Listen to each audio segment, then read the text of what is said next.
già negli anni 40, anni 50, anni 60 comincia a svilupparsi un altro tipo di approccio a questo stile musicale che viene chiamato bebop. Il bebop è un altro stile appartenente al panorama jazz che in sostanza consiste nella esagerazione, chiamiamolo così, di tutti gli aspetti che vi ho detto fino adesso, quindi ha una esagerazione sia melodica, quindi ha un'estrema velocità con cui si improvvisava, quindi estrema velocità delle melodie che si creavano, un'estrema complessità dell'armonia che veniva fatta, quindi ancora più dissonanze, e l'estrema complessità anche dei collegamenti armonici, quindi gli accordi venivano messi uno dopo l'altro in maniera ancora più strana, quindi in sostanza la musica comincia a dirigersi verso un approccio più, direi, raffinato, un approccio più colto, un approccio più contemporaneo, appunto, e creando quindi un linguaggio molto complesso e chiamato così bebop proprio per la frequenza con cui una certa frase musicale veniva si sentiva comunque nelle improvvisazioni, che era bebop, appunto, ta-ta, ta-ta, ta-ta, ta-ta, ovunque. Quindi questa piccola frase caratterizzava questo stile proprio perché era uno stile molto, molto veloce, aveva dei tempi molto rapidi, quindi la musica era considerata come quasi da correre più che suonare. E quindi sentirete, ora vi faccio sentire un pezzo di Charlie Parker, che è stato un sassofonista fondamentale e che possiamo dire ha dato il nome a questa corrente, proprio perché un suo pezzo si chiama bebop, appunto.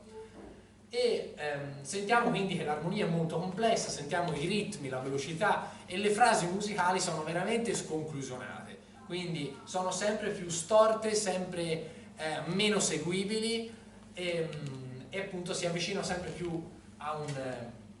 anche a una considerazione, direi, colta di questo genere musicale. Sentiamo il pezzo di Charlie Parker, che appunto prende il nome di questa corrente musicale.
Quindi sentite, veramente non si riesce a seguire più niente, quindi però appunto è veramente incalzante. L'accompagnamento, nonostante questa grande complessità, questo caos, comunque si riesce a seguire, quindi tutto comunque ha ancora un senso, diciamo, quindi è ancora in qualche modo seguibile. Come potete immaginare, il bebop diventa veramente uno stile di vita, come lo è diventato poi il rock negli anni 50 e 60, e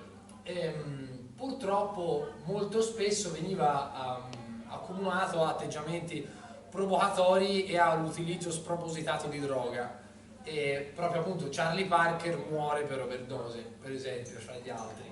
e quindi movimento musicale molto criticato, specialmente anche dai grandi del passato. Per esempio Armstrong era contrarissimo all'utilizzo così, diciamo, possiamo dire agitato della musica, in maniera direi sconsiderata, e diventa anche un movimento giovanile, proprio come tutte le manifestazioni, possiamo dire, del Novecento, molto importanti, solitamente vengono seguite da anche appunto una grande quantità di persone, anche non musicisti, perché a un certo punto veramente diventa un fenomeno sociale. E negli stessi anni, quindi verso gli anni 50, in contrapposizione a questo caos nasce un'altra corrente nuova, o diciamo due correnti nuove, che vengono definite una cool jazz e l'altra jazz modale. Allora, l'esponente principale del cool jazz è Miles Davis, che è stato il trombettista più importante e compositore, uno dei più importanti del panorama jazzistico, e in sostanza questo tipo di approccio musicale consisteva nell'eliminazione di questi virtuosismi spropositati, e quindi nel portare all'opposto tutta questa frenesia, quindi a uno stato di quiete, di assenza quasi di ritmo, quindi cercando di creare uno stile totalmente opposto, e quindi non eliminando l'aspetto ritmico chiaramente, ma portando l'aspetto ritmico veramente soltanto a un aspetto quasi di sottofondo, quindi come una sorta di caratteristica in più che dava colore a questo tipo di musica. Il jazz modale, che fa parte anche del cool jazz, ma comunque in sostanza, per capire come si sviluppava l'armonia in questo periodo, appunto l'armonia non è più tonale, come abbiamo detto, fino alla fine dell'Ottocento, comunque all'inizio del Novecento, ma diventa armonia modale, che quindi non si basa più sulla tonalità, quindi su un certo tipo di utilizzo degli accordi, quindi successione armonica, come abbiamo detto fino ad ora, ma si basa su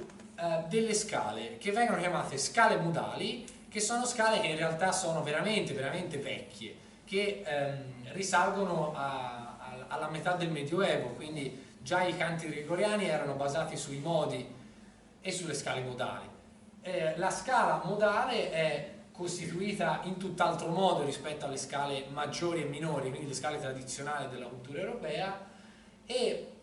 la differenza principale che la scala modale ha rispetto a una scala, diciamo, tonale, è che nessuna nota all'interno della scala ha una propensione verso l'altra nota, cioè ogni nota può essere suonata in qualsiasi successione senza che disturbi, diciamo, l'orecchio dell'ascoltatore. Per esempio, facciamo piccoli esempi. Nell'armonia tonale ci sono degli accordi, come vi avevo detto, che hanno che devono essere succeduti da altri accordi in un certo modo. Per esempio, un accordo come questo, che è uno degli accordi principali dell'armonia tonale, ha la sua direzione, che sarà questa, quindi ha la sua conclusione, che non può essere questa. Effettivamente non ha un senso di chiusura, o che non può può essere comunque nemmeno questa, dà comunque un senso di movimento. Invece per la sua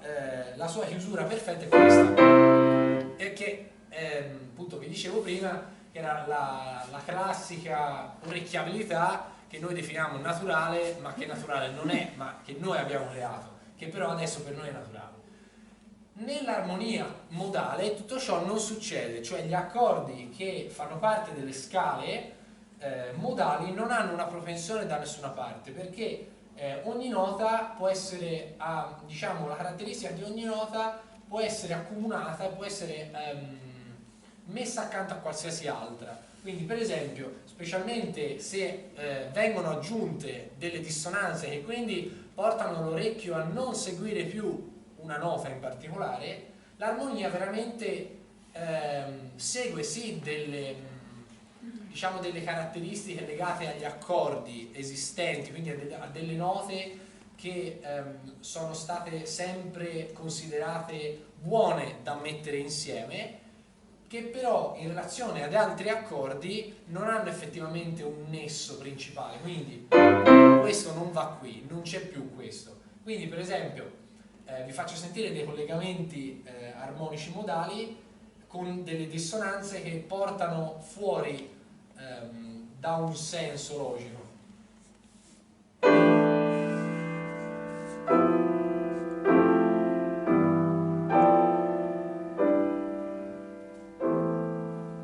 Potrebbe essere finito il pezzo. E non è questo, comunque dà senso di fine lo stesso. Quindi per esempio il pezzo di Miles Davis, che no, non vi faccio ascoltare perché non c'è tempo, ma ve lo suono io, è basato sull'armonia modale e ha soltanto 3 accordi, anzi 2 accordi in questo pezzo, che si ripetono per tutto il pezzo, che sono, anzi, sì, chiamiamoli accordi, ma non sono accordi, sono 2 scale modali, una di Re e una di Mi bemolle, che si ripetono all'infinito, si ripetono continuamente in questo pezzo, e che quindi danno effettivamente davvero la percezione. È un ottimo esempio per far capire che in questo momento veramente non ci sono più limiti di nessun tipo, se non la scala di riferimento. Il resto è veramente